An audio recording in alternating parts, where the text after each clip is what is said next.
അസ്സലാമു അലൈക്കും വറഹ്മത്തുള്ളാഹി വബറകാതുഹു. അൽഹംദുലില്ലാ വസ്സലാത്തു വസ്സലാമു അലാ റസൂലില്ലാ വഅലാ ആലിഹി വസഹ്ബിഹി അജ്മഈൻ. അമ്മാ ബഅദ്. അഊദു ബില്ലാഹി മിനശ് ശൈത്വാനിർ റജീം. ബിസ്മില്ലാഹിർ റഹ്മാനിർ റഹീം. യാ അയ്യുഹല്ലദീന ആമനു തഖുല്ലാഹ ഹഖ തുഖാതി വലാ തമൂതുന്ന ഇല്ലാ വഅൻതും മുസ്ലിമൂൻ. റബ്ബി ഇശ്റഹ് ലി സദ്രി വയസ്സിർ ലി അംരി വഹ്ലുൽ ഉഖ്ദതം മിൻ ലിസാനി യഫ്ഖഹു ഖൗലി. ഏറ്റവും ആദരണീയ അധ്യക്ഷ സഫിയ അലി മുഹമ്മദ്, ഏറ്റവും പ്രിയപ്പെട്ട സുഹറത്ത അടക്കമുള്ള വേദിയിലെ വിശിഷ്ട വ്യക്തിത്വങ്ങളെ, ഏറ്റവും പ്രിയപ്പെട്ട എൻ്റെ സഹോദരിമാരെ, വിശ്വാസിനികളെ, സർവ്വലോകരക്ഷിതാവായ അള്ളാഹുവിൻ്റെ വിധിവിലക്കുകളെ ജീവിതത്തിൻ്റെ നിഖില മേഖലകളിലും പാലിച്ച് ജീവിക്കണമേ എന്ന് ഈ അവസരത്തിൽ എന്നെയും നിങ്ങളെയും ഞാൻ ഓർമ്മപ്പെടുത്തുകയാണ്.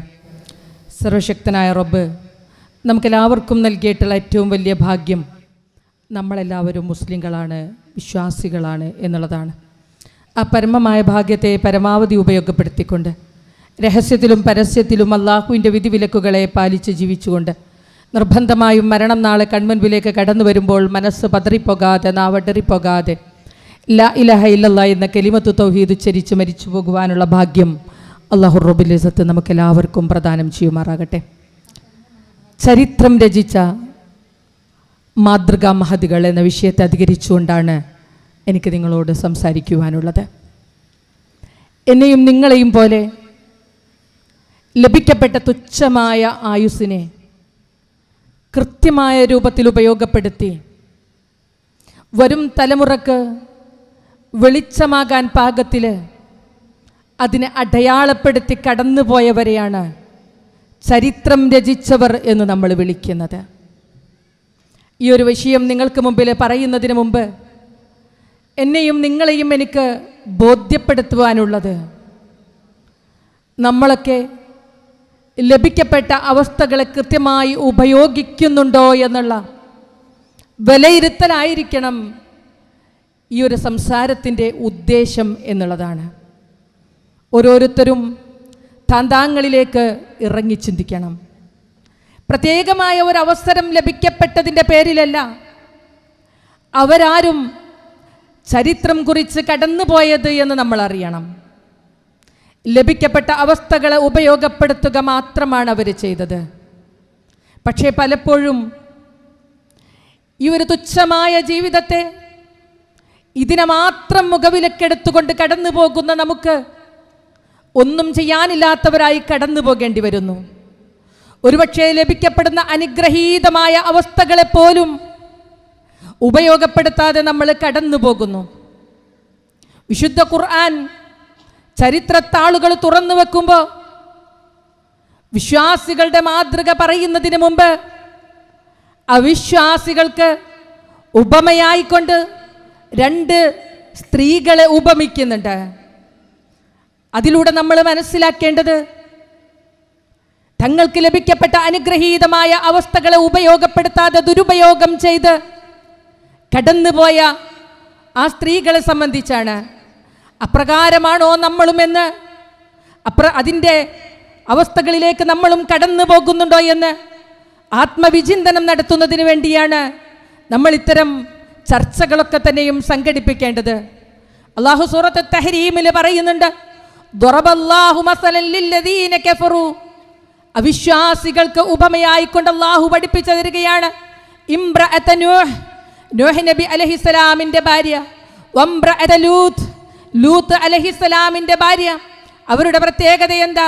കാനത തഹത അബ്ദൈനി മിൻ ഇബാദിന സ്വാലിഹൈൻ. അല്ലാഹുവിൻ്റെ രണ്ട് പ്രവാചകന്മാർക്ക് കീഴിൽ, സ്വാലിഹീങ്ങളായ അല്ലാഹുവിൻ്റെ രണ്ട് അടിമകൾക്ക് കീഴിൽ, അല്ലാഹുവിൻ്റെ പ്രവാചകന്മാരായി നിയോഗിക്കപ്പെട്ട മഹാപുരുഷന്മാർക്ക് കീഴിൽ ജീവിക്കാൻ അവസരം ലഭിച്ചിട്ടും അതുപയോഗപ്പെടുത്താതെ ജീവിതത്തെ വ്യർത്ഥമാക്കി കളഞ്ഞ ആ മനുഷ്യ സ്ത്രീകളാണ് ലോകത്താകമാനമുള്ള അവിശ്വാസികൾക്കും ഉപമ. അഥവാ ഓരോരുത്തരുടെ മുന്നിലും തങ്ങളുടെ ജീവിതത്തെ അടയാളപ്പെടുത്താൻ മാത്രം, അവർക്ക് വിശ്വാസത്തെ കണ്ടെത്താനും അത് ഉപയോഗപ്പെടുത്തുവാനും അവസരമുണ്ടായിരിക്കെ അതിനെ കളഞ്ഞു കുളിച്ച് കടന്നു പോകരുതേ എന്ന സന്ദേശമാണ് അത് പഠിപ്പിച്ചു തരുന്നത്. എന്നിട്ട് അള്ളാഹു പറയുന്നുണ്ട്, എന്നാൽ വിശ്വാസികൾക്ക് ഉപമയാരെന്നറിയുമോ? അതും 2 സ്ത്രീകൾ തന്നെയാണ്. അവിശ്വാസികൾക്ക് ഉപമ സ്ത്രീകളാണെങ്കിൽ, ലോകത്താകമാനമുള്ള അവിശ്വാസികൾക്ക് ഉപമ സ്ത്രീകളാണെങ്കിൽ, ലോകത്താകമാനമുള്ള വിശ്വാസികൾക്കും ഉപമയായിട്ട് അള്ളാഹു പഠിപ്പിച്ചത് സ്ത്രീകളെ തന്നെയാണ്. വദറബല്ലാഹു മസലൻ ലില്ലദീന ആമനൂ, സർവമാന വിശ്വാസികൾക്കും ഉപമയായിക്കൊണ്ട് അള്ളാഹു പറഞ്ഞു, ഇംറഅത ഫിർഔൻ, ഫിർഔനിന്റെ ഭാര്യ, അവിശ്വാസിയായ ഫിർഔനിന്റെ ഭാര്യ. ചരിത്രം നിങ്ങൾക്ക് മുൻപിൽ ഞാൻ പറയേണ്ടതില്ല, നമ്മളിവിടെ ശ്രവിക്കുകയുണ്ടായി. എന്താണ്? ഭൂമിയിലെ എല്ലാ അനുഗ്രഹങ്ങളും കൈവെള്ളയിൽ വെച്ചു കൊടുക്കാൻ, കൈവെള്ളയിൽ ലഭിക്കപ്പെടാൻ അവസരം ലഭിച്ചിട്ടും അവരാവശ്യപ്പെട്ടതെന്താ? ഇത് ഖാലത് റബ്ബി ബിനി ഇൻദക ബൈതൻ ഫിൽ ജന്ന. അതില് മഹത്തരമായ ഒരു കാര്യമുണ്ട്. വെറും സ്വർഗമല്ല ചോദിക്കുന്നത് അവര്, മറിച്ച് അള്ളാഹുവിൻ്റെ അടുക്കല് എന്താണ്? റബ്ബി ബിനി ഇൻദക ബൈതൻ ഫിൽ ജന്ന, സ്വർഗത്തില് അള്ളാഹുവേ നിന്റെ അടുക്കലേക്ക് കടന്നു വന്ന് അവിടെ എനിക്കൊരു വാസസ്ഥലം നൽകണേ. അള്ളാഹുമായിട്ടുള്ള ലിഖാ, അതിനേക്കാളും പ്രിയപ്പെട്ടത് എനിക്ക് മറ്റൊന്നുമില്ല. അതിനുവേണ്ടി ഭൂമിയിലെ ഏതേത് സൗഭാഗ്യങ്ങളെയും ത്യജിക്കുവാൻ ഞാൻ തയ്യാറാണെന്ന് ഉച്ചസ്ഥരം പ്രഖ്യാപിച്ച ഫിർഔനിന്റെ ഭാര്യ ആസിയ ബീവിയാണ് വിശ്വാസികൾക്ക് മാതൃക അല്ലെങ്കിൽ ഉപമയെന്ന് പഠിപ്പിക്കുമ്പോൾ രണ്ടാമത് പറയുന്നത് വമറിയം ഇബ്നത ഇംറാൻ അല്ലതി അഹ്സനത് ഫർജഹ, തൻ്റെ ഗുഹ്യസ്ഥാനങ്ങളെ കാത്തു സൂക്ഷിച്ച, ഒരു പുരുഷന്റെ സ്പർശനമേൽക്കാതിരുന്നിട്ട് പോലും, ഒരു പുരുഷന്റെ സ്നേഹ വലയത്തിലൊതുങ്ങാൻ ഒരു നിമിഷം പോലും അവസരം ലഭിച്ചിട്ടില്ല എങ്കിൽ പോലും കഠിനമായ പരീക്ഷണങ്ങളുടെ നടുത്തളത്തിലൂടെ നടന്നു നീങ്ങേണ്ടി വന്നപ്പോഴും, സമൂഹം മുഴുവനും വ്യഭിചാരിണി എന്ന് മുദ്ര കുത്തിയപ്പോഴും അള്ളാഹുവിലുള്ള ഉറച്ച വിശ്വാസത്തെ മുറുകെ പിടിച്ച് സദാചാര കൃത്യതയോടെ ജീവിച്ച ഈസാ നബി അലൈഹിസ്സലാമിന്റെ ഉമ്മ ഇമ്രാന്റെ മകൾ മറിയം ബീവിയാണ് വിശ്വാസികൾക്ക് മാതൃകയായിക്കൊണ്ട് വിശുദ്ധ ഖുർആൻ പഠിപ്പിച്ചു തരുന്നത് എന്ന് നമ്മൾ മനസ്സിലാക്കേണ്ടതുണ്ട്. അവിടെയാണ് നാം നമ്മുടെ ജീവിതത്തെ വിലയിരുത്തേണ്ടത് എന്ന് ഒന്നുകൂടി എനിക്ക് ഓർമ്മപ്പെടുത്തുവാൻ ഞാൻ ആഗ്രഹിക്കുകയാണ്.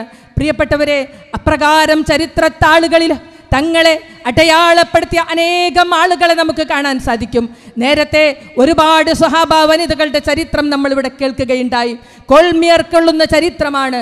നോക്കൂ നിങ്ങൾ, ചരിത്രത്താളുകളിൽ സ്വന്തം നാമം പോലും കുറിച്ചിട്ടിട്ടില്ല എങ്കിൽ പോലും സ്വന്തം ജീവിതത്തെ അടയാളപ്പെടുത്തിയ ഒരു മഹദിയെ സംബന്ധിച്ച് എനിക്ക് നിങ്ങളോട് സംസാരിക്കാൻ ഞാൻ ആഗ്രഹിക്കുകയാണ്. മഹാനായ അബ്ദുല്ലാഹി ഇബ്നു അബ്ബാസ് റളിയല്ലാഹു അൻഹു റസൂലുള്ളാഹി സ്വല്ലല്ലാഹു അലൈഹി വസല്ലമയുടെ വിയോഗത്തിന് ശേഷം ഒരു സ്ത്രീയെ ചൂണ്ടിക്കാണിക്കുന്നുണ്ട്. തിൽക്കൽ മർഅതു സൗദ, കറുത്തവളായ ഒരു സ്ത്രീ. അവരെ ചൂണ്ടിക്കൊണ്ട് ഇബ്നു അബ്ബാസ് റളിയല്ലാഹു അൻഹു പറയുന്നുണ്ട്, അവരുടെ പേര് പോലും പറഞ്ഞിട്ടില്ല. ഇരുണ്ട വർണ്ണമുള്ള ഒരു സ്ത്രീ, അതിലുപരി പേര് പോലും രേഖപ്പെടുത്തപ്പെട്ടിട്ടില്ല. മഹാനായ നബി സല്ലല്ലാഹു അലൈഹി വസല്ലമയുടെ സന്നിധാനത്തിലേക്ക് കടന്നു വന്നു. എന്നിട്ട് അവരെ ആവലാതി ബോധിപ്പിച്ചു, ഞാനും നിങ്ങളും നമ്മുടെ ജീവിതത്തിലേക്ക് ഇറങ്ങി വരണം. ജീവിതത്തിലെ വേദനകളും യാതനകളും കഷ്ടതകളും അനുഭവിക്കുന്നവർക്ക് ഉത്തമ മാതൃകയാണ് ആ മഹദി. റസൂലുള്ളാഹിന്റെ അരികിലേക്ക് കടന്നു വന്നിട്ട് പറഞ്ഞു, അള്ളാഹുവിൻ്റെ പ്രവാചകരെ, ഞാനൊരു അപസ്മാര രോഗിയാണ്. പലപ്പോഴും അപസ്മാരം ബാധിച്ച് ഞാൻ വീണു പോകുന്നുണ്ട്. ഞാൻ ഒരുപാട് യാതനയും വേദനയും അനുഭവിക്കുന്നു. അങ്ങൻ്റെ രോഗത്തെ സുഖപ്പെടുത്തുവാൻ വേണ്ടി ഒന്ന് അള്ളാഹുവോട് ദുആ ചെയ്യണേ എന്ന് അള്ളാഹുവിൻ്റെ റസൂൽ സല്ലല്ലാഹു അലൈഹി വസല്ലമയോട് ആവശ്യപ്പെട്ടപ്പോൾ റസൂലുള്ള തിരിച്ചു ചോദിച്ചൊരു ചോദ്യമുണ്ട്. നമുക്കൊക്കെ പാഠമാകേണ്ടതിന് വേണ്ടി അള്ളാഹുവിൻ്റെ റസൂൽ സല്ലല്ലാഹു അലൈഹി വസല്ലം തിരിച്ചു ചോദിച്ചൊരു ചോദ്യമുണ്ട് ആ മഹദിയോട്. താങ്കൾ എന്താണ് ആഗ്രഹിക്കുന്നത്? രോഗം സുഖപ്പെട്ട് സന്തോഷകരമായ സുഖാനന്ദപൂർണമായ ഒരു ജീവിതം ഭൂമിയിൽ ലഭിക്കപ്പെടണമോ? അതല്ല രോഗത്തിൻ്റെ പേരിലുണ്ടാകുന്ന പ്രയാസങ്ങൾ ക്ഷമിച്ചതിൻ്റെ പേരിൽ താങ്കൾക്ക് സ്വർഗം വേണമോ? സ്വന്തം മനസ്സിനോട് ചോദിക്കേണ്ട ചോദ്യമാണ്. ഒന്നല്ലെങ്കിൽ മറ്റൊന്ന് കഷ്ടതകളും വേദനകളും പ്രയാസങ്ങളും ദുരിതങ്ങളും അനുഭവിച്ചു കൊണ്ടിരിക്കുന്ന എൻ്റെ പ്രിയപ്പെട്ടവരെ, നാം സ്വന്തം മനസ്സിനോട് ചോദിക്കണം. ഇതെല്ലാം നീങ്ങിപ്പോകണമെന്ന് ആഗ്രഹിക്കാമെങ്കിലും പ്രാർത്ഥിക്കാമെങ്കിലും അതിന് ക്ഷമയ്ക്ക് വല്ലാത്ത ഒരു പ്രതിഫലമുണ്ട് അല്ലാഹുവിൻ്റെ സ്വർഗത്തിൽ നിന്ന് റസൂലുള്ളാഹി സ്വല്ലല്ലാഹു അലൈഹി വസല്ലമ അവർക്ക് പഠിപ്പിച്ചു കൊടുത്തപ്പോൾ ഒരു നിമിഷം പോലും അവർക്ക് ചിന്തിക്കേണ്ടി വന്നില്ല. ആസിയ ബീവിയെ പോലെ തന്നെ റബ്ബി ബിനിലി ഇൻദക ബൈതൻ ഫിൽ ജന്ന എന്ന് ആഗ്രഹിച്ചത് അള്ളാഹുമായിട്ടുള്ള ലിഖാഇൻ്റെ മാധുര്യം മനസ്സുകൊണ്ട് അനുഭവിച്ചറിഞ്ഞതുകൊണ്ടാണ്. അപ്രകാരം അസ്വർഗീയ ആസ്വാദനം മനസ്സുകൊണ്ട് അനുഭവിച്ച ആ മഹദി ഒരു നിമിഷം പോലും ചിന്തിച്ചു നിൽക്കാതെ അള്ളാഹുവിൻ്റെ പ്രവാചകൻ സല്ലല്ലാഹു അലൈഹി വസല്ലമയോട് പറഞ്ഞു, പ്രവാചകരെ, ഞാൻ ഈ രോഗം ക്ഷമിക്കുന്നതിന് കാരണമായിട്ട് എനിക്ക് സ്വർഗം ലഭിക്കുമെങ്കിൽ എനിക്കാ സ്വർഗം മതി, എനിക്കാ സ്വർഗം മതി. പക്ഷെ ഒരു ആവലാതി അങ്ങയോട് ബോധിപ്പിക്കാനുണ്ട്. വീണുപോകുമ്പോൾ ഞാൻ നഗ്നയായി പോകുന്നുണ്ട്. നോക്കൂ നിങ്ങൾ, എല്ലാ സുഖ സൗകര്യങ്ങളും ഉണ്ടായിട്ട് നഗ്നത പ്രദർശിപ്പിക്കുവാൻ വേണ്ടിയിട്ട് നമ്മുടെ വസ്ത്രങ്ങളെ പേക്കോലങ്ങളാക്കി മാറ്റുന്ന നമ്മൾ അറിയണം. അബോധാവസ്ഥയിൽ തൻ്റെ നഗ്നത വെളിപ്പെടുന്നത് പോലും ലജ്ജിച്ച ആ മഹദി പറഞ്ഞു, അള്ളാഹുവിൻ്റെ പ്രവാചകരെ, അങ്ങ് എനിക്ക് വേണ്ടി ആ നഗ്നത വെളിവാകാതിരിക്കുവാൻ ഒന്ന് ദുആ ചെയ്യണേ. റസൂലുള്ളാഹി ദുആ ചെയ്തു. പിന്നീട് അവർ അപസ്മാരം ബാധിച്ച് വീഴുമ്പോഴൊന്നും അവരുടെ നഗ്നത ദൃശ്യമായിട്ടുണ്ടാവില്ല. അപ്പോൾ അവർ അള്ളാഹുവിൻ്റെ പ്രവാചകൻ്റെ അരികിലേക്ക് വന്നത്, ആ സവിധത്തിലേക്ക് വന്നത് എന്തിനാ? എൻ്റെ രോഗം സുഖപ്പെടണമെന്ന് ആഗ്രഹിച്ചുകൊണ്ട്. തിരിച്ചു പോകുന്നത് എങ്ങനെയാ? എനിക്ക് സ്വർഗം നേടിത്തന്ന രോഗമേ, നിനക്കാണ് സ്വാഗതമെന്ന് പാട്ടുപാടിക്കൊണ്ട് തിരിച്ചു പോകുവാൻ അവർക്ക് സാധിച്ചു എങ്കിൽ, പ്രിയപ്പെട്ടവരെ, ക്ഷമയിലൂടെ അള്ളാഹുവിൻ്റെ സ്വർഗത്തെ മോഹിക്കുവാൻ നമ്മുടെ മാനസങ്ങൾക്ക് സാധിച്ചിട്ടുണ്ടോ എന്ന് സ്വയം ചോദിക്കണം. നിങ്ങൾക്കറിയുമോ ക്ഷമയുടെ പ്രതിഫലത്തെക്കുറിച്ച്? അതിനെക്കുറിച്ച് ചിന്തിക്കുമ്പോൾ എവിടെയാണ് വിഷമം, എവിടെയാണ് ആവലാതി, എവിടെയാണ് പരിഭവം? നമുക്ക് നിശ്ചയിക്കപ്പെട്ട ഓരോ കർമ്മങ്ങൾക്കും പ്രതിഫലം, അതിനെ കണക്കാക്കിയ പ്രതിഫലമാണുള്ളത്. ഏറ്റവും കൂടുതൽ പ്രതിഫലം പറയുന്നത് ലൈലത്തുൽ ഖദ്റിന്റെ രാത്രിയാണെങ്കിൽ അതിന് പോലും കണക്ക് പറയുന്നുണ്ട്. 1000 മാസങ്ങളെക്കാൾ ഉത്തമം എന്ന്. അതും ഒരു കണക്കിൻ്റെ ഉള്ളിലാണ്. എന്നാൽ ഒരു കണക്കുമില്ലാത്ത പ്രതിഫലം അള്ളാഹു നമുക്ക് നിശ്ചയിച്ചു തന്നത്, ഇന്നമാ യുവഫസ്സാബിറൂന അജ്റഹും ബിഗൈരി ഹിസാബ്, ക്ഷമിക്കുന്നവർക്ക് അള്ളാഹു കണക്ക് നോക്കാതെ പ്രതിഫലം നൽകുമെന്ന് അള്ളാഹുവിൻ്റെ വാഗ്ദാനമാണെങ്കിൽ, ക്ഷമയാണ് സ്വർഗം മോഹിച്ചവരെ ജീവിതത്തിൻ്റെ അവസാനം, മരണത്തിൻ്റെ ഒടുക്കം, മരണത്തിൻ്റെ ശേഷം ഒരു പാരത്രിക ജീവിതം തീർന്നു പോകാത്ത ഒരു സ്വർഗം, റബ്ബിനോടൊപ്പം ജീവിക്കാനുള്ള ഒരു അവസരമുണ്ട് എന്ന് ഉറച്ചു വിശ്വസിക്കുന്നവരെ, അത് മനസ്സുകൊണ്ടാഗ്രഹിക്കുന്നവരെ, നമുക്ക് അതിനേറ്റവും നല്ല മാർഗം ക്ഷമയാണ്. ക്ഷമയിലൂടെ അത് സാധ്യമാകുമെന്ന് നമ്മൾ പഠിപ്പിക്കപ്പെടുകയാണ്. അതേപോലെ തന്നെ ചരിത്രത്താളുകളിൽ പ്രവാചക സദസ്സിലേക്ക് കടന്നു വന്നിട്ടില്ല, പ്രവാചകന്റെ കാലഘട്ടത്തിലല്ല, പ്രവാചകന്റെ കാലശേഷമുണ്ടായ നമ്മളെപ്പോലെ ജീവിച്ച ഒരു വനിത കൂടി ചരിത്രത്തിൽ രേഖപ്പെടുത്തപ്പെട്ടിട്ടുണ്ട്. അവർ തൻ്റെ ജീവിതം കൊണ്ട് അവരുടെ ജീവിതത്തെ അടയാളപ്പെടുത്തി ലോകാവസാനം വരെയുള്ള വിശ്വാസികൾക്കും അനുഗ്രഹമായിട്ടുള്ള പ്രവൃത്തികൾ ചെയ്തുകൊണ്ട് മരണപ്പെട്ടു പോയ, കടന്നുപോയ ഒരു മഹദി. ധനികമായ ഒരു കുടുംബത്തിൽ കല്യാണം കഴിച്ചു വന്ന ഒരു വ്യക്തി, ഒരു സ്ത്രീ, ധന്യതയുടെ മൂർധന്യാവസ്ഥയിൽ, ധന്യതയുടെ നടുത്തളത്തിൽ ജീവിക്കാൻ അവസരം ലഭിക്കപ്പെട്ടു അവർക്ക്. പക്ഷേ അവരുടെ ഭർത്താവ് വേഗത്തിൽ മരണപ്പെട്ടു. അവർക്കൊരു കുഞ്ഞുണ്ടായിരുന്നു. അവർ ജീവിച്ചത് അങ്ങകലെ ബുഖാറ എന്ന ദേശത്താണ്. ഇസ്മായിൽ ബിൻ ഇബ്രാഹിം എന്ന മനുഷ്യൻ, ധനികനായ മനുഷ്യൻ അവരെ കല്യാണം കഴിച്ചു. ഒരു കുഞ്ഞുണ്ടായപ്പോൾ തൻ്റെ ഭർത്താവ് മരിച്ചുപോയി. വളരെയധികം വേദനാജനകമായൊരവസ്ഥയാണ് പിന്നീട് അവരുടെ ജീവിതത്തിൽ. അവരുടെ കുഞ്ഞിന് കാഴ്ച ശക്തിയില്ല. ആ ഉമ്മ ആഗ്രഹിക്കുന്നു, എന്നെയും നിങ്ങളെയും പോലെയുള്ള ആ ഉമ്മ ആഗ്രഹിക്കുന്നു, എൻ്റെ കുഞ്ഞ് ദീനിൻ്റെ മാർഗത്തിൽ വളരണം, ലോകത്ത് ഉള്ള മനുഷ്യർക്ക് ദീനിൻ്റെ വെളിച്ചം പകർന്നു നൽകണം. ആ ഉമ്മയുടെ കൈത്തലങ്ങൾ വിശ്വാസത്തോടെ, പ്രതീക്ഷയോടെ റബ്ബിങ്കലേക്ക് കൈത്തലങ്ങൾ ഉയർന്നു. അള്ളാഹുവോട് ആത്മാർത്ഥമായി നിരന്തരം ദുആ ചെയ്തു.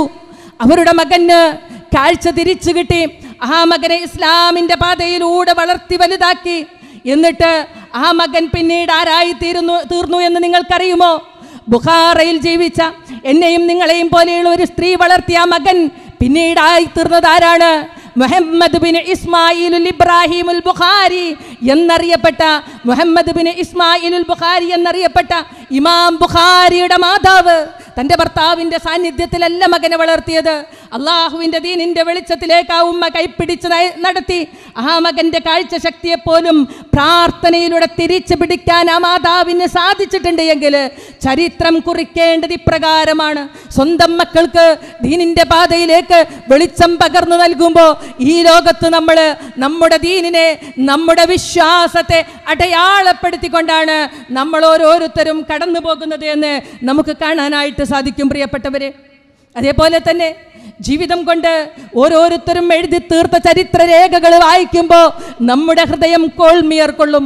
നേരത്തെ പറയപ്പെട്ടല്ലോ മഹദി ഖദീജ റളിയല്ലാഹു അൻഹ. ഇന്ന് വിവാഹം വേണ്ടെന്ന് പറഞ്ഞ് നടക്കുന്നവർക്ക് മുന്നിൽ ആ പ്രണയത്തിൻ്റെ മാധുര്യം എന്തെന്ന് ഒന്ന് ബോധ്യപ്പെടുത്തി കൊടുക്കണമെങ്കിൽ ഖദീജ ബീവിയുടെ ജീവിതം അവർക്ക് മുന്നിൽ അനാവരണം ചെയ്യണം. എന്താണ് ഖദീജ ബീവി റളിയല്ലാഹു അൻഹയുടെ ഉത്തമമായ മാതൃക? അവരുടെ അചഞ്ചലമായ വിശ്വാസി, മുസ്ലിം കമ്മ്യൂണിറ്റിയിലെ ആദ്യത്തെ മെമ്പർ എന്ന് വിശേഷിപ്പിക്കാവുന്ന റസൂലുള്ളാഹി സ്വല്ലല്ലാഹു അലൈഹി വസല്ലം കടന്നു വന്നപ്പോൾ ആദ്യമായി വിശ്വസിച്ച ആ മഹദി ഉണ്ടല്ലോ, അവരെ സംബന്ധിച്ച് റസൂലുള്ളാഹി സ്വല്ലല്ലാഹു അലൈഹി വസല്ലമയുടെ മനോമുഖരത്തിൽ എപ്പോഴും തെളിഞ്ഞു നിന്ന ആ പ്രണയത്തിന്റെ മാധുര്യം ചരിത്രത്താളുകളിൽ തങ്കലിപികളാൽ എഴുതപ്പെട്ടിട്ടുണ്ട്. നമുക്കറിയാം, പ്രവാചകത്വം ലഭിച്ച് സമിലൂനിയ ഖദീജ എന്ന് വിളിച്ച് ഖദീജ ബീവിയുടെ അരികിലേക്ക് പാഞ്ഞെടുക്കുമ്പോൾ പ്രവാചകൻ സല്ലല്ലാഹു അലൈഹി വസല്ലമക്ക് അറിയാം ആ പ്രണയത്തിന്റെ തണുപ്പ്, ആ പ്രണയത്തിന്റെ തണല് എന്നെ ചേർത്ത് പിടിക്കുമെന്ന്, എന്നെ കുറ്റപ്പെടുത്തുകയില്ല എന്ന്, എന്നെ ഒറ്റപ്പെടുത്തുകയില്ല എന്ന്. ഇത് ഭാര്യയും ഭർത്താവും തമ്മിൽ അനുഭവിക്കേണ്ട കരുണാർദ്രമായ പ്രണയത്തിൻ്റെ ഭാവമാണ്. പിന്നീട് ഖദീജ റളിയല്ലാഹു അൻഹയുടെ മരണശേഷവും അവരെ ആ പ്രണയാർദ്രമായിട്ടല്ലാതെ റസൂലുള്ളാഹി സ്വല്ലല്ലാഹു അലൈഹി വസല്ലമക്ക് ഓർക്കാൻ കഴിഞ്ഞിട്ടില്ല. വീട്ടിലൊരാടിനെ അറുത്താൽ റസൂലുള്ളാഹി സ്വല്ലല്ലാഹു അലൈഹി വസല്ലമ പറയും, എൻ്റെ ഖദീജയുടെ കൂട്ടുകാരികൾക്ക് എത്തിച്ചു കൊടുക്കണം. അന്നും ആ സ്നേഹത്തിൻ്റെ നനവ് പറ്റിയിട്ടില്ല. ആയിഷ റളിയല്ലാഹു അൻഹ പ്രവാചകരെ അങ്ങിപ്പോഴും അവരെ ഓർത്തുകൊണ്ടിരിക്കുകയാണോ എന്ന് ചോദിക്കുമ്പോൾ പ്രവാചകൻ്റെ കണ്ണുകൾ നനവ് പടരുന്നുണ്ട്. ആയിഷ, നിനക്കറിയോ, അവരെപ്പോലെ ആരും എൻ്റെ ജീവിതത്തിൽ ഉണ്ടായിട്ടില്ല. എല്ലാവരും എന്നെ ഒറ്റപ്പെടുത്തിയപ്പോൾ എന്നെ ചേർത്ത് പിടിച്ചു. എല്ലാവരും എന്നെ കുറ്റപ്പെടുത്തിയപ്പോഴും എന്നിലെ നന്മയെ കണ്ടറിഞ്ഞ് എന്നെ പ്രശംസിച്ചു.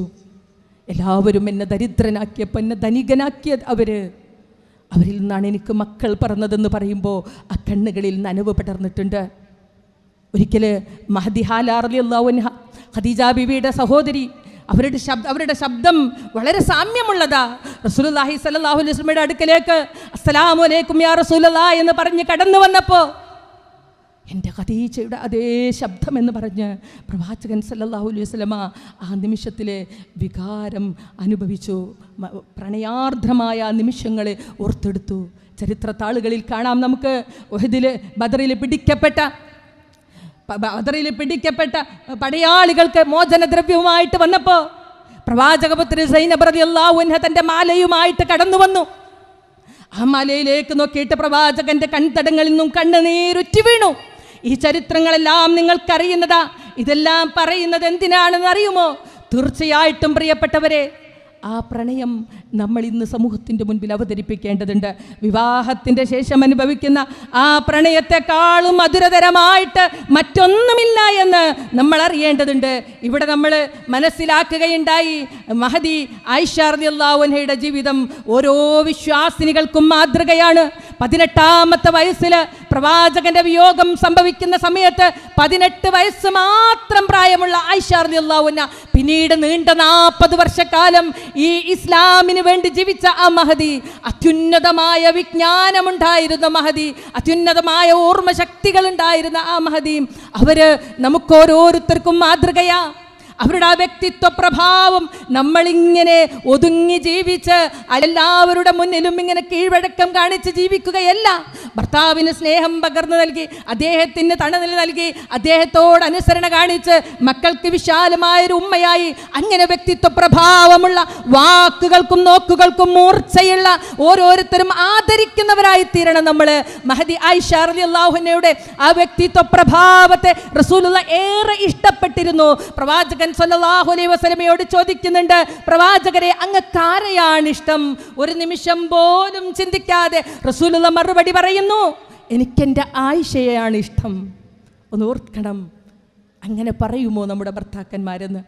സ്വഹാബത്ത് തിരുത്തി കൊടുത്തു, അതല്ല പ്രവാചകരെ, ഞങ്ങൾ ചോദിക്കുന്നത് പുരുഷന്മാരുടെ കൂട്ടത്തിൽ ആരെയാണ് ഇഷ്ടം? അപ്പോഴും ആയിഷയുടെ പേര് വിട്ടില്ല റസൂലുള്ളാഹി സ്വല്ലല്ലാഹു അലൈഹി വസല്ലമ. എന്നിട്ട് പറഞ്ഞു, ആയിഷയുടെ പിതാവ് അബൂബക്കറിനെയാണ് എനിക്കിഷ്ടം. ആ വ്യക്തിത്വ പ്രഭാവത്തെയാണ് റസൂലുള്ളാഹി സ്വല്ലല്ലാഹു അലൈഹി വസല്ലമ ഇഷ്ടപ്പെട്ടത്. ചരിത്രത്താളുകളിൽ ആയിഷ ബീവിയുടെ ചരിത്രമൊക്കെ ഇവിടെ പറയുകയുണ്ടായി. ചരിത്രത്താളുകളിൽ നിന്നും ഒരൊറ്റ ശകലം ആയിഷ ബീവിയുടേത് ഞാൻ നിങ്ങളുടെ മുൻപിൽ വെക്കുകയാണ്. മുആവിയ റളിയല്ലാഹു അൻഹുവിൻ്റെ കാലഘട്ടം.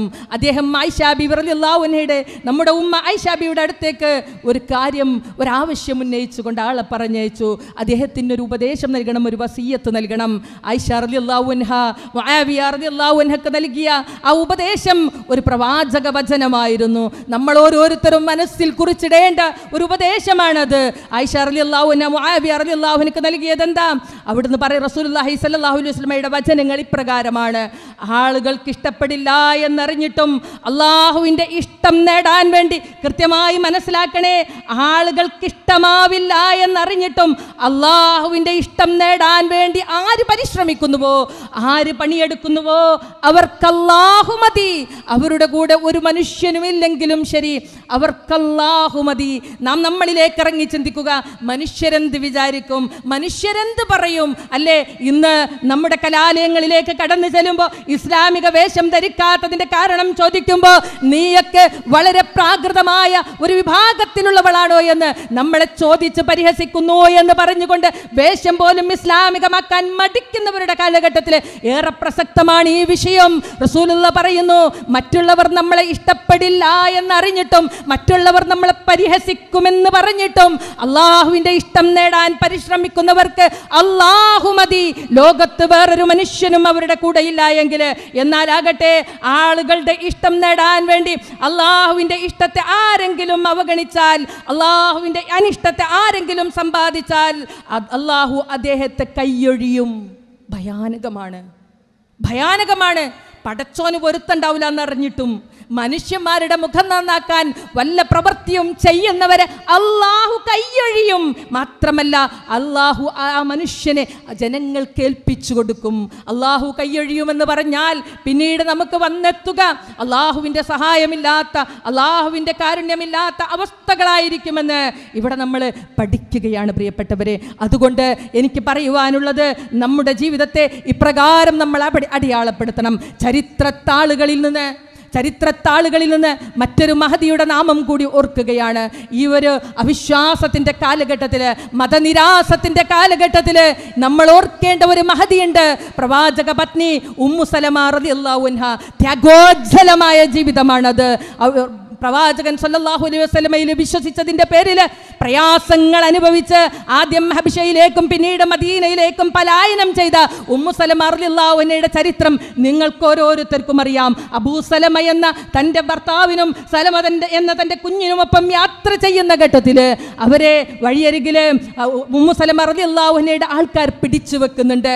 അപ്പോൾ ജീവനും വിശ്വാസവും കൊണ്ട് അബൂ സലമ റളിയല്ലാഹു അൻഹു മദീനയിലേക്ക് കടന്നു പോകുകയാണ്. ആ സമയത്താണ് അബൂ സലമയുടെ ആളുകൾ ഓടിക്കൂടി അബൂ സലമയുടെ കുഞ്ഞാണിതെന്ന് പറഞ്ഞ് സലമ എന്ന പൊന്നോമന പൈതലിനെയും പിടിച്ചു കൊണ്ടുപോകുന്നത്. ഒറ്റക്കായി പോകുന്ന നിമിഷം, പ്രിയപ്പെട്ട ഭർത്താവ് നഷ്ടപ്പെട്ട നിമിഷം, പൊന്നോമന പൈതൽ നഷ്ടപ്പെട്ട നിമിഷം. പക്ഷേ വിധിയെ പഴിച്ചില്ല.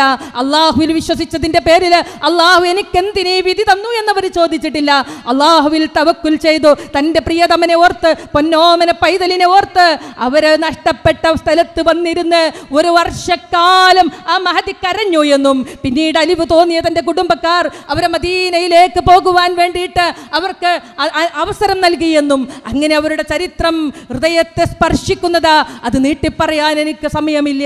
പ്രിയപ്പെട്ടവരെ, മദീനയിൽ പുനഃസമാഗമം, അബൂ സലമയും ഉമ്മു സലമ റളിയല്ലാഹു അൻഹയും തമ്മിലുള്ള ആ പുനഃസമാഗമം, പ്രണയാർദ്രമായ നിമിഷങ്ങൾ, വീണ്ടും അതിമനോഹരമായ ജീവിതം പൂവിട്ടു. വീണ്ടും അവർക്ക് മക്കൾ ജനിച്ചു. ഉഹദിലെ മാരകമായ മുറിവേറ്റ് അബൂ സലമ റളിയല്ലാഹു അൻഹു രോഗശയ്യയിലായി. അദ്ദേഹത്തിൻ്റെ രോഗം മൂർച്ഛിച്ചു, മരണശയ്യയിലായി. ആ മഹദിയും അദ്ദേഹത്തിൻ്റെ അവരുടെ ഭർത്താവും അതിമനോഹരമായ പ്രണയ ജീവിതത്തിൽ ആ മഹാമനുഷ്യൻ ഓർക്കുന്നുണ്ട്, എൻ്റെ കാലശേഷം എൻ്റെ ഭാര്യ ഒറ്റക്കായി പോകുമല്ലോ. അവൾ തനിച്ചായി പോകുമല്ലോ. ഒരു നീണ്ട കാലം ഒറ്റക്കായിപ്പോയ എൻ്റെ പ്രിയപ്പെട്ടവളാണ്. അരികിലേക്ക് അബൂ സലമ റളിയല്ലാഹു അൻഹു വിളിക്കുന്നുണ്ട്. ഉമ്മു സലമ റളിയല്ലാഹു അൻഹയ്ക്ക് നൽകുന്നൊരു ഉപദേശമുണ്ട്. ഉമ്മു സലമ, അള്ളാഹിൻ്റെ പ്രവാചകൻ പഠിപ്പിച്ചൊരു പ്രാർത്ഥന ഞാൻ നിന്നെ പഠിപ്പിക്കുകയാണ്. ആ പ്രാർത്ഥനയും നമ്മുടെ ഹൃദയത്തിൽ ചേർത്ത് വെക്കാൻ വേണ്ടിയിട്ടാണ് അത് ഞാൻ നിങ്ങൾക്ക് മുമ്പിൽ പറയുന്നത്. ഉമ്മു സലമ, അള്ളാഹുവിൻ്റെ പ്രവാചകൻ പഠിപ്പിച്ച ഒരു പ്രാർത്ഥന ദീർഘവീക്ഷണത്തോടെ, ഞാനില്ലാതായാലും എൻ്റെ പൊന്നു ഭാര്യ കഷ്ടപ്പെടരുതേ എന്ന വേദനയോടെ സ്നേഹിച്ച് പ്രണയിച്ച ആ പ്രണയ ദമ്പതികൾ പഠിപ്പിച്ച പ്രാർത്ഥന ഇപ്രകാരമായിരുന്നു. വല്ല നഷ്ടവും വല്ല കഷ്ടവും സംഭവിച്ചാൽ ഇപ്രകാരം പറയണമെന്ന് റസൂലുള്ളാഹി പഠിപ്പിച്ചിട്ടുണ്ട്. ഇന്നാ ലില്ലാഹി വ ഇന്നാ ഇലൈഹി റാജിഊൻ എന്ന് ചൊല്ലിയ ശേഷം അല്ലാഹു മുജുർനി ഫീ മുസീബത്തി, അല്ലാഹുവേ എനിക്ക് ബാധിച്ച പ്രയാസങ്ങൾക്ക് നീ പ്രതിഫലം നൽകണമേ. വ അഖ്ലിഫ് ലീ ഖൈറൻ മിൻഹാ, ഇതിനേക്കാളും ഉത്തമമായത് നീ എനിക്ക് പകരം നൽകണേ. ഈ പ്രാർത്ഥന എല്ലാവർക്കും അറിയുമായിരിക്കും, പക്ഷേ നമ്മൾ എത്ര പേർ പ്രാവർത്തികമാക്കാറുണ്ട്? ജീവിതത്തിലെ വമ്പിച്ച കഷ്ടനഷ്ടങ്ങൾക്ക് മുമ്പിൽ അല്ലമുറയിട്ട് കരയുമ്പോൾ ഈ പ്രവാചകാധ്യാപനം എത്ര പേർ നെഞ്ചോട് ചേർത്ത് വെക്കാറുണ്ട്? മഹദി ഉമ്മു സലമ റളിയല്ലാഹു അൻഹ പറയുന്നുണ്ട്, എൻ്റെ അബൂ സലമ മരണപ്പെട്ടപ്പോൾ ഞാൻ അവിടുത്തെ വാക്കുകൾ ഓർത്തെടുത്തുകൊണ്ട് പ്രവാചകന്റെ പ്രാർത്ഥന ഇങ്ങനെ ചൊല്ലിയും, ഇന്നാ ലില്ലാഹി വ ഇന്നാ ഇലൈഹി റാജിഊൻ അല്ലാഹുമ്മ ജുർനി ഫീ മുസീബത്തി. ശേഷം പറയുന്ന വാക്കുകളിൽ എൻ്റെ മനസ്സിടറിപ്പോയി. വ അഖ്ലിഫ് ലീ ഖൈറൻ മിൻഹാ, അബൂ സലമയേക്കാൾ ഉത്തമമായത് എവിടെ നിന്ന് കിട്ടാനാ? മറ്റാര് കടന്നു വരാനാ? ആരുമില്ലല്ലോ എന്നോർത്ത് എൻ്റെ നെഞ്ചകം കിടുങ്ങി. പക്ഷേ അത് അല്ലാഹുവിൻ്റെ പ്രവാചകൻ പഠിപ്പിച്ച വചനങ്ങളാണെന്നോർത്ത് ഞാൻ ആ പ്രാർത്ഥന ഉരുവിട്ടു എന്ന് മഹദി ഉമ്മു സലമ റളിയല്ലാഹു അൻഹ രേഖപ്പെടുത്തിയിട്ടുണ്ട്. എങ്കിൽ അപ്രകാരം ആ ജീവിതത്തെ അടയാളപ്പെടുത്തേണ്ടത് ആ പ്രാർത്ഥനയുടെ പ്രതിഫലനം എന്നോണം. പിന്നീട് അവരുടെ അടുക്കലേക്ക് ചരിത്രം പറയുന്നു, അബൂബക്കർ സിദ്ദീഖ് റളിയല്ലാഹു അൻഹു കടന്നു വരുന്നുണ്ട്. അവരെ കല്യാണം കഴിക്കാൻ ഏവർക്കും അവർ പ്രിയപ്പെട്ടവരാ, അത്രത്തോളം ദീനിന് വേണ്ടി ത്യാഗം സഹിച്ചവരാ. അബൂബക്കർ റളിയല്ലാഹു അൻഹുവിനോട് അവർ പറഞ്ഞു, ഇല്ല, എൻ്റെ അബൂ സലമയല്ലാതെ എൻ്റെ ജീവിതത്തിൽ മറ്റൊരാളുമില്ല. ഉമർ ബിൻ ഖത്താബ് റളിയല്ലാഹു അൻഹു വിവാഹം കഴിക്കാൻ വേണ്ടി കടന്നു വന്നു, അവർ നിരാകരിച്ചു. പിന്നീട് മഹാനായ റസൂലുള്ളാഹി സ്വല്ലല്ലാഹു അലൈഹി വസല്ലം കടന്നു വന്നപ്പോൾ അവർ ഭയപ്പാടോടെ പറഞ്ഞു, അള്ളാഹുവിൻ്റെ പ്രവാചകരെ, ഞാനൊരു മുൻകോപ്പിയാണ്. അങ്ങയുടെ ജീവിതത്തിലേക്ക് കടന്നു വന്നാൽ എൻ്റെ ദേഷ്യം കാരണം അങ്ങേക്ക് എന്നോട് വെറുപ്പുണ്ടാകുമോ എന്ന് ഞാൻ ഭയപ്പെടുന്നു. എനിക്ക് ഒരുപാട് പ്രായമുണ്ട്, എനിക്ക് കുഞ്ഞു മക്കളുണ്ട്. റസൂലുള്ളാഹി പറഞ്ഞു, ഉമ്മു സലമ, താങ്കളുടെ ആ ഒരു സ്വഭാവ പ്രശ്നത്തിന് പരിഹാരം ലഭിക്കാൻ അള്ളാഹുവോട് ഞാൻ ദുആ ചെയ്യാം. പ്രായമാണെങ്കിൽ അത് എനിക്കുമുണ്ട് വേണ്ടുവോളം. താങ്കളുടെ മക്കളാകട്ടെ എൻ്റെ കൂടി മക്കളാ. പിന്നീട് അള്ളാഹുവിൻ്റെ റസൂലിൻ്റെ കുടുംബത്തിൽ തന്നെ ആ മക്കളും ജീവിച്ചു എന്ന് ചരിത്രത്താളുകളിൽ കാണാം. അനേകം ഹദീസുകൾ നിവേദനം ചെയ്ത് ജീവിതത്തെ അടയാളപ്പെടുത്തിയ ആ മഹദി, വിശ്വാസത്തെ മൃഗ പിടിച്ച ആ മഹദി, അചഞ്ചലമായ വിശ്വാസം കൊണ്ട് ജീവിതത്തെ രേഖപ്പെടുത്തിയ ആ മഹദി, ഒരൊറ്റ ചരിത്രം കൂടി നിങ്ങളുടെ മുമ്പിൽ വെച്ചുകൊണ്ട് ഞാൻ അവസാനിപ്പിക്കുകയാണ്. നേരത്തെ ഇവിടെ പരാമർശിക്കപ്പെട്ട ഉമ്മു ഉമാറ എന്ന നുസൈബ റളിയല്ലാഹു അൻഹ അറിയാമല്ലോ. ഇസ്ലാമിൻ്റെ തുടക്കം തൊട്ട് ആ പേര് കേൾക്കാം നമുക്ക്. അഖബയിൽ വെച്ച് റസൂലുള്ളാഹി സ്വല്ലല്ലാഹു അലൈഹി വസല്ലമയുടെ കൈ പിടിച്ച 73 പുരുഷന്മാർ ഉടമ്പടി നടത്തിയ സന്ദർഭത്തിൽ മദീനയിലേക്ക് ഇസ്ലാം കടന്നു ചെല്ലുന്നതിന് മുമ്പ് റസൂലുള്ളാഹി സ്വല്ലല്ലാഹു അലൈഹി വസല്ലം മക്കയിൽ നിന്നും മിനായിലേക്ക് കടന്നു ചെന്ന് മിനായിലെ തമ്പുകളിൽ ഓരോന്നിലും കയറി ഇറങ്ങി പ്രബോധന കർമ്മം നിർവഹിച്ചതിന്റെ പ്രതിഫലനമായിട്ട് 73 പുരുഷന്മാർ വന്ന് റസൂലുള്ളാഹി സ്വല്ലല്ലാഹു അലൈഹി വസല്ലമക്ക് അഖബയിൽ വെച്ച് ഉടമ്പടി നൽകിയപ്പോൾ ആ പുരുഷന്മാർ പറഞ്ഞു, അള്ളാഹുവിൻ്റെ പ്രവാചകരെ, 2 സ്ത്രീകളും അങ്ങയോട് ഉടമ്പടി നടത്താൻ വന്നിട്ടുണ്ട്, ഇസ്ലാം സ്വീകരിക്കാൻ വന്നിട്ടുണ്ട്. അത് ഒന്ന് നുസൈബ എന്ന ഉമ്മു അമ്മാറ റളിയല്ലാഹു അൻഹ ആയിരുന്നു. മറ്റൊരു സ്ത്രീയും റസൂലുള്ളാഹി പറഞ്ഞു, നിങ്ങളോട് സ്വീകരിച്ച അതേ ബൈഅത്ത് ഞാൻ അവരോടും സ്വീകരിക്കുന്നു, പക്ഷേ ഞാൻ സ്ത്രീകൾക്ക് കൈ കൊടുക്കുകയില്ല. അറിയേണ്ടതുണ്ട്, ഇന്ന് കുട്ടികളൊക്കെ സ്ത്രീകൾക്ക് കൈ കൊടുക്കുമ്പോൾ അറിയണം. പക്ഷെ അവര് അന്ന് തൊട്ട് ആദ്യ ദിനം തൊട്ട് സ്ത്രീകൾ മാറി നിന്നിട്ടില്ല. സ്ത്രീകളും ഉണ്ടായിരുന്നു. എന്തിനാ ഒരു MGM, എന്തിനാ ഒരു വനിതാ സമ്മേളനം എന്ന് ചോദിക്കുന്നവരോട് പറയൂ, അവിടം തൊട്ടേ സ്ത്രീ സാന്നിധ്യം ഉണ്ടായിരുന്നു. ഉമ്മു ഉമാറ റളിയല്ലാഹു അൻഹയുടെ ചരിത്രത്തിൽ കാണാം, റസൂലുള്ളാഹി സ്വല്ലല്ലാഹു അലൈഹി വസല്ലം നയിച്ച യുദ്ധങ്ങൾ എല്ലാം പ്രതിരോധത്തിന്റെ യുദ്ധങ്ങളായിരുന്നു. ആ യുദ്ധങ്ങളിലെല്ലാം നഴ്സിംഗ് ജോലി ചെയ്തുകൊണ്ട് വെള്ളം എടുത്തു കൊടുക്കാനും മുറിവ് കെട്ടിക്കൊടുക്കുവാനും ആയുധം എടുത്തു കൊടുക്കുവാനും അവർക്ക് പ്രചോദനം നൽകുന്ന വിശ്വാസത്തെ ഉണർത്തി പ്രസംഗിക്കുവാനുമെല്ലാം ഉമ്മു ഉമാറ റളിയല്ലാഹു അൻഹയും മറ്റ് സ്വഹാബ വനിതകളും ഉണ്ടായിരുന്നു. നേരത്തെ പറയപ്പെട്ടൊരു ചരിത്രമില്ലേ, ഉഹദിന്റെ രണാങ്കണത്തില് പുരുഷന്മാർ പോലും പേടിച്ചോടിപ്പോയ നിമിഷത്തില് തോൽ സഞ്ചിയിൽ വെള്ളവുമായിട്ട് കടന്നു പോകുമ്പോൾ മഹാനായ റസൂലുള്ളാഹി സ്വല്ലല്ലാഹു അലൈഹി വസല്ലം കമ്പേൽക്കുമോ എന്ന് ഭയന്ന് കയ്യിൽ കിട്ടിയ ആയുധവുമായിട്ട് കടന്നുപോയി. അവിടെ അതാ ശത്രുക്കൾക്ക് നേരെ ആഞ്ഞുവെട്ടി റസൂലുള്ള പറയുന്നുണ്ട്, അടയാളപ്പെടുത്തുന്നുണ്ട്, മുന്നിലും പിന്നിലും ഇടത്തും വലത്തുമെല്ലാം ഞാൻ ഉമാറയെ കണ്ടു. മകൻ അബ്ദുള്ളയും ഉണ്ടായിരുന്നു. 13 വെട്ടുകളേറ്റ് ചഞ്ചായമണിഞ്ഞ ആ ശരീരം തളർന്ന് ക്ഷീണിച്ചപ്പോൾ റസൂലുള്ള പറഞ്ഞു, അബ്ദുള്ള ഉമ്മയെ ഒന്ന് ശ്രദ്ധിക്കൂ എന്ന്. ആ ചരിത്രത്താളുകളിൽ നമുക്ക് കാണാൻ സാധിക്കുന്ന മറ്റൊരു കാര്യമുണ്ട്. അള്ളാഹുവിൻ്റെ ദീനിനെ തുടക്കം തൊട്ടേ അനുഭവിച്ചറിഞ്ഞ് ഉമ്മുമാറിയെ പോലെ മറ്റാരുണ്ട് എന്ന് ഉഹദിന്റെ രണാങ്കണത്തിൽ റസൂലുള്ള ചോദിച്ചിട്ടുണ്ട് എങ്കിൽ അഹമ്മദിത്തട്ടിലൂടെ വളർന്നു വന്ന ഹബീബ് ബിൻ സയ്യിദ് എന്ന ഒരു മഹാന്റെ ചരിത്രം നമ്മൾക്ക് കാണാൻ സാധിക്കുന്നു. വിശ്വാസത്തെ ഊട്ടി വളർത്തിയ ഹബീബ് ബിൻ സയ്യിദ് മുസൈലിമത്തുൽ കദ്ദാബ് ഞാനും പ്രവാചകനാണെന്ന് പറഞ്ഞ് അധികാരം പങ്കിടാമെന്ന് പറഞ്ഞ് റസൂലിനോട് ആവശ്യപ്പെട്ടപ്പോൾ മുസൈലിമത്തിനെ ഇസ്ലാമിലേക്ക് ക്ഷണിച്ചുകൊണ്ട് ഒരു കത്തുമായിട്ട് റസൂലുള്ള പറഞ്ഞയച്ചത് ഹബീബ് എന്ന ഉമ്മു ഉമാറയുടെ കുഞ്ഞുമോനെയായിരുന്നു. മുസൈലിമത്തുൽ കദ്ദാബിന്റെ സദസ്സിലേക്ക് കടന്നു ചെന്നപ്പോൾ പരിഹാസപൂർവം മുസൈലിമത്തുൽ കദ്ദാബ് ചോദിച്ചു, ഹബീബ് താങ്കൾ വിശ്വസിക്കുന്നുവോ മുഹമ്മദ് അല്ലാഹുവിന്റെ പ്രവാചകനാണ് എന്ന്? യാതൊരു മടിയും കൂടാതെ അദ്ദേഹം ഉറക്കെ പ്രഖ്യാപിച്ചു, അശ്ഹദു അന്ന മുഹമ്മദ് റസൂലുള്ളാഹ്. അദ്ദേഹം പറഞ്ഞു, മുസൈലിമത്ത് അല്ലാഹുവിന്റെ പ്രവാചകനാണെന്ന് താങ്കൾ വിശ്വസിക്കുന്നുണ്ടോ? അദ്ദേഹം പറഞ്ഞു, അത് കേൾക്കുവാൻ പോലും എൻ്റെ കാതുകൾക്ക് ശക്തിയില്ല. ഇത് കേട്ട് കോപാകുലനായ മുസൈലിമത്തുൽ കദ്ദാബ് തന്റെ കിങ്കരന്മാരോട് ആ പൊന്നുമോന്റെ വിരലുകൾ അറുത്തെടുക്കാൻ പറഞ്ഞു. ഓരോ വിരലുകളും ഇങ്ങനെ കഷ്ണിച്ചു കൊണ്ടിരുന്നു. അപ്പോഴൊക്കെ ചോദിച്ചു, നീ എന്താ വിശ്വസിക്കുന്നത്, മുഹമ്മദ് അല്ലാഹുവിന്റെ പ്രവാചകനാണ് എന്നോ? നോക്കൂ നിങ്ങൾ, ഉഹദിൽ വെച്ച് അള്ളാന്റെ റസൂൽ പറഞ്ഞല്ലോ, ഉമ്മുമാറ താങ്കളെ പോലെ വേറെ ആരുണ്ട് എന്ന്. ആ മഹദിയുടെ മകനാണത്. ആ മകൻ തന്റെ ശരീരത്തിൽ നിന്നും മാംസതുണ്ടങ്ങൾ പിഴുതെടുക്കുമ്പോഴും അശ്ഹദു അന്ന മുഹമ്മദൻ റസൂലുള്ളാഹ് എന്ന് ഉച്ചൈസ്ത്രം പ്രഖ്യാപിച്ച അവസാനം ഷഹീദായി പതിച്ചു പോകുമ്പോ ഉമ്മുമാറ റളിയല്ലാഹു അൻഹ കരഞ്ഞിട്ടില്ല. ഉമ്മുമാറ റളിയല്ലാഹു അൻഹ തനിക്ക് സ്വർഗത്തിലേക്ക് എൻ്റെ മകൻ വഴിയൊരുക്കി എന്ന് പറഞ്ഞു. പിന്നീട് ചരിത്രത്താളുകളിൽ നമുക്ക് കാണാം, പ്രവാചകൻ സല്ലല്ലാഹു അലൈഹി വസല്ലമയുടെ വിയോഗത്തിന് ശേഷം യമാമാ യുദ്ധത്തില് മുസൈലിമത്തുൽ കദ്ദാബിന്റെ അടുക്കലേക്ക് സൈന്യം നീങ്ങുമ്പോൾ 60 വയസ്സ് പ്രായമുള്ള ഉമ്മുമാറ അതിനുവേണ്ടി അനുവാദം ചോദിക്കുന്നുണ്ട് അബൂബക്കർ റളിയല്ലാഹുവിനോട്. അബൂബക്കർ റളിയല്ലാഹു അതിന് അനുവാദം കൊടുക്കുന്നു. എന്നിട്ട് യമാമയിലേക്ക് ആ യുദ്ധപ്പടയുടെ കൂടെ പോകുമ്പോൾ അവിടെ നിന്ന് വമ്പിച്ച യുദ്ധം നടക്കുകയും ഒരുപാട് മുസ്ലിമുകൾ മരണപ്പെട്ടു പോകുകയും ഒക്കെ ചെയ്ത ആ സന്ദർഭത്തിൽ മുസ്ലിങ്ങൾക്ക് മുന്നിൽ പിടിച്ചു നിൽക്കാൻ കഴിയാതെ 4 ഭാഗവും മതിലുകളാൽ ഉയർത്തപ്പെട്ട ഒരു തോട്ടത്തിലേക്ക് മുസൈലിമത്തുൽ കദ്ദാബും കൂട്ടരും പാഞ്ഞു കയറിയ സന്ദർഭത്തിൽ അബൂദുജാനയെ തോട്ടത്തിലേക്ക് എടുത്തെറിഞ്ഞ് ആ വാതിലുകൾ തുറന്ന് അങ്ങോട്ടേക്ക് പ്രവേശിച്ചവരുടെ കൂട്ടത്തിൽ ഉമ്മുമാറയും മകൻ അബ്ദുള്ളയും ഉണ്ടായിരുന്നു. തെരഞ്ഞു പിടിക്കുകയാ തൻ്റെ ഹബീബിനെ നിഷ്ഠൂരം കൊന്നുകളഞ്ഞ ആ മുസൈലിമത്തിനെ തെരഞ്ഞു നടന്ന ഉമ്മുമാറ റളിയല്ലാഹു അൻഹ അദ്ദേഹത്തെ കാണുകയാണ്.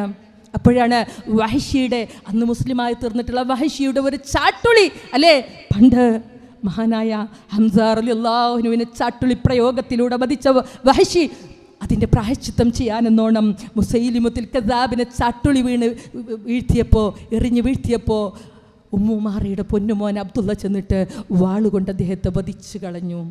അപ്പോഴേക്കും ഉമ്മുമാറ റളിയല്ലാഹു അൻഹയുടെ കൈകൾ ഛേദിച്ചു കളഞ്ഞിരുന്നു. 12ഓളം മുറിവുകൾ അപ്പോഴും ഉണ്ടായിരുന്നു.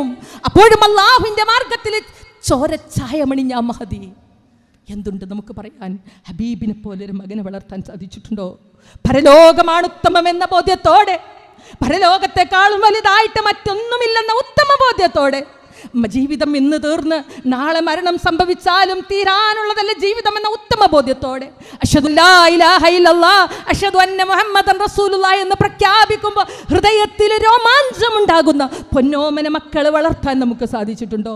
ജീവിതം കൊണ്ട് നമ്മൾ അടയാളപ്പെടുത്തണം. നമ്മുടെ ഓരോരുത്തരുടെ ജീവിതവും നമ്മൾ അടയാളപ്പെടുത്തണം. നമ്മുടെ മക്കൾക്ക് നമ്മൾ ദീനിൻ്റെ മഹത്തരമായ സന്ദേശം പകർന്നു നൽകണം. നാളെ നമ്മൾ മരിച്ചുപോയാലും നമ്മുടെ മക്കൾ കൈകൾ ഉയർത്തണം.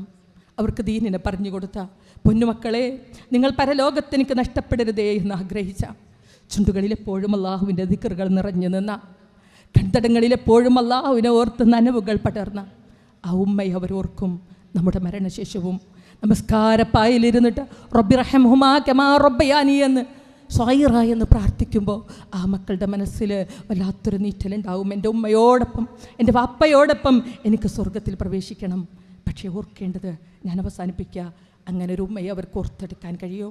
അള്ളാഹുവിനെ കുറിച്ച് പറഞ്ഞു കൊടുത്ത, പ്രവാചകൻ സല്ലല്ലാഹു അലൈഹി വസല്ലമയെ കുറിച്ച് പറഞ്ഞു കൊടുത്ത, ചരിത്രങ്ങൾ പറഞ്ഞു കൊടുത്ത, സ്വർഗത്തെ മോഹിപ്പിച്ച ഒരു ഉമ്മയെ അവർക്ക് ഓർത്തെടുക്കാൻ കഴിയുമോ? അതോ അവർ ഓർക്കുന്നത് പരാതിയും പരിഭവങ്ങളും കുറ്റങ്ങളും കുറവുകളുമായിക്കൊണ്ട് ആ വീടിൻ്റെ അകത്തളങ്ങളിലൂടെ നടന്ന ഒരു ഉമ്മയെ ആയിരിക്കുമോ? അതുമാത്രം പുനർവിചിന്തനം ചെയ്യുക. എങ്കിലേ നമുക്ക് നമ്മുടെ ജീവിതത്തെ അടയാളപ്പെടുത്തി മുന്നോട്ട് പോകാൻ സാധിക്കുള്ളൂ. അള്ളാഹു ഏറ്റവും നല്ല ജീവിതം അടയാളപ്പെടുത്തി മക്കൾക്കെങ്കിലും നാളെ വെളിച്ചമേകുന്ന ഉമ്മമാരായിട്ട് ഈ ലോകം വിട്ടുപോകാൻ നമുക്ക് ഓരോരുത്തർക്കും അനുഗ്രഹം പ്രദാനം ചെയ്യുമാറാകട്ടെ. അള്ളാഹുവേ, ഞങ്ങളുടെ ഉള്ളിൽ നീ ഈമാനിൻ്റെ ഇസ്സത്തിനെ വളർത്തേണമേ റബ്ബേ. ഏതേത് പരീക്ഷണങ്ങൾക്ക് മുമ്പിലും നിൻ്റെ സ്വർഗത്തെ മോഹിക്കുന്നവരുടെ കൂട്ടത്തിൽ നീ ഞങ്ങൾ ഉൾപ്പെടുത്തേണമേ തമ്പുരാനെ. അള്ളാഹുവേ, ഈ വല്ലാത്ത കാലത്ത് മക്കളെ വളർത്തുമ്പോൾ ആദിയും വ്യാധിയുമായി ജീവിക്കുന്നവരാണ് ഞങ്ങൾ. അല്ലാഹുവേ, നിന്നോട് ഞങ്ങൾ പ്രത്യേകം ചോദിക്കുന്നു നാഥ, ഞങ്ങളുടെ മക്കൾക്ക് സൽപാന്താവിലേക്ക് വഴി കാണിച്ചു കൊടുക്കാൻ കഴിയുന്ന ഈമാനിൻ്റെ ഇസ്സത്തുള്ളവരായിട്ട് നീ ഞങ്ങളെ വളർത്തേണമേ റബ്ബേ. സൽപാന്താവിൽ ഞങ്ങളുടെ പൊന്നു മക്കളുടെ കാൽപാദങ്ങളെ നീ ഉറപ്പിച്ചു നിർത്തേണമേ റബ്ബേ. നാളെ സ്വർഗീയ ലോകത്ത് അവരുടെ പ്രാർത്ഥനകളാൽ ഉയർന്ന ദറജകളിൽ ലഭിക്കപ്പെടുന്നവരുടെ കൂട്ടത്തിൽ നീ ഞങ്ങളെ ഉൾപ്പെടുത്തേണമേ റബ്ബേ. അല്ലാഹുവേ, നിൻ്റെ ദീനിൻ്റെ മാർഗത്തിലാണ്, മഹത്തായ ഒരു സ്ഥാപനത്തിൻ്റെ കീഴിലാണ് ഇവിടെ നമ്മുടെ ഹദീജാബി ടീച്ചറും കുൽസുത്തയുമൊക്കെ ഈ സ്ഥാപനത്തെക്കുറിച്ച് ഇങ്ങനെ വിവരിച്ചപ്പോൾ ഞങ്ങളുടെ നെഞ്ചുകളെല്ലാം പുളകമണിഞ്ഞിട്ടുണ്ട്. നിൻ്റെ ദീനിന് വേണ്ടി സ്ഥാപിക്കപ്പെട്ടു, നിൻ്റെ ദീനിൻ്റെ വെളിച്ചം പകർന്നു നൽകുന്ന ഈ ഒരു സ്ഥാപനത്തിന് വേണ്ടി ഇവിടെ കൂടിയിരിക്കുവാനൊക്കെ ഞങ്ങൾക്ക് കാരണമായി തീർന്നത് പലപ്പോഴും ഞങ്ങളുടെ മാതാപിതാക്കളാണ്. ആ പൊന്നുമ്മാക്ക് വേണ്ടി, ആ പൊന്നുപ്പാക്ക് വേണ്ടി ഖിദ്മത്ത് ചെയ്യാൻ കഴിയുന്ന നല്ല മക്കളായിട്ട് നീ ഞങ്ങൾ ഉയർത്തേണമേ തമ്പുരാനെ. അവർക്ക് വേണ്ടി ആത്മാർത്ഥമായ പ്രാർത്ഥനകൾ കരുതി വെക്കാൻ കഴിയുന്ന സൽമക്കളായിട്ട് നീ ഞങ്ങൾ ഉയർത്തേണമേ തമ്പുരാനെ. അല്ലാഹുവേ, പരീക്ഷണങ്ങളെ തൊട്ടും പ്രയാസങ്ങളെ തൊട്ടും നീ ഞങ്ങൾ അതിവിദൂരമാക്കണേ തമ്പുരാനെ. സങ്കടങ്ങളെല്ലാം നീ മായ്ച്ചു കളയണമേ റബ്ബേ.